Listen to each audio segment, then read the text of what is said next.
Okay, 530 Hawthorne Avenue is basically a tear-down property. As properties go in Los Altos, this is built in 1950, so it's definitely on the older side, with most Los Altos being built out in the 50s and the 60s. And looks like an original owner, very, very rough condition. So my anticipation is that it's going to be mostly a tear-down buyers who will be looking at this lot.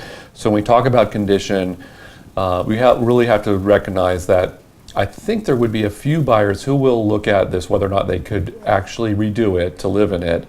But I would say on the scale of the originals that come up in Los Altos, this is pretty much on the tougher side of whether or not could it really be saved or not to have any value in the structure itself.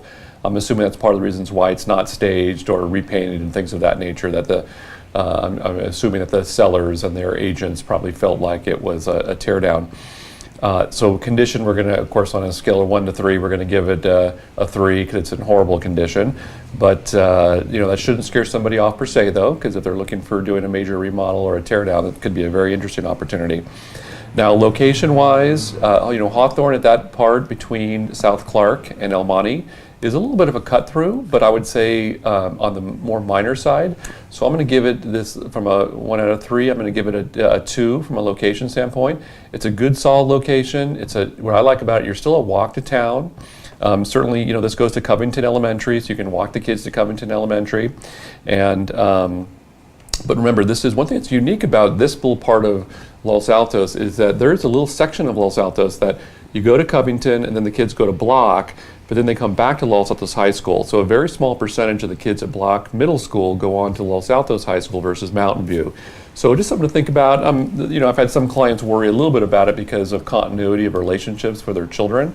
But obviously it's a huge issue for your own family. You might build a petition to move your kids to Mountain View High School if they wanted to go with their friends there.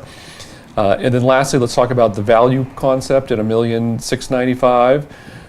I think personally, I think it's a little bit on the high side. It certainly has a chance to have multiple offers, but when you look at the last house on El Monte Court, that I think would arguably be in a similar type of location, was listed significantly less than this, but had multiple offers and sold for $1,630,000. It'll be interesting to see what happens with this one, whether or not it actually could pull up a little bit higher number. El Monte Court also was a little bit larger lot. Remember, in an 8,500 square foot lot, this is not a 10,000 square foot lot, it's 8,500. You do your floor area ratio of 35%, you're basically looking at around a 29 and change house. Now that includes the garage. So we pull back and build a 400 square foot garage. We're going to build about a 2,550 square foot house, which is still, obviously a good size house. But a lot of my teardown buyers are sort of targeting to build a 3,000 square foot house where they can build a big 4-bedroom, 3-bath, in some cases even a 4-bedroom and an office and 3.5 baths. But with the scarcity of properties, I think there's still a chance that this might sell at list, or even frankly sell it at over asking, but it would just simply be one of the homes every month now in Los Altos that's setting a new threshold for the feature set that the property has and the value concepts. This could be, saying a brand new threshold for this type of lot on that location. So it'll be interesting to see what happens. If I can be of any help in your Los Altos shopping needs as a buyer, certainly reach out to me. And this property is listed at Campy Properties from Los Altos. I'm David Troyer. Thank you.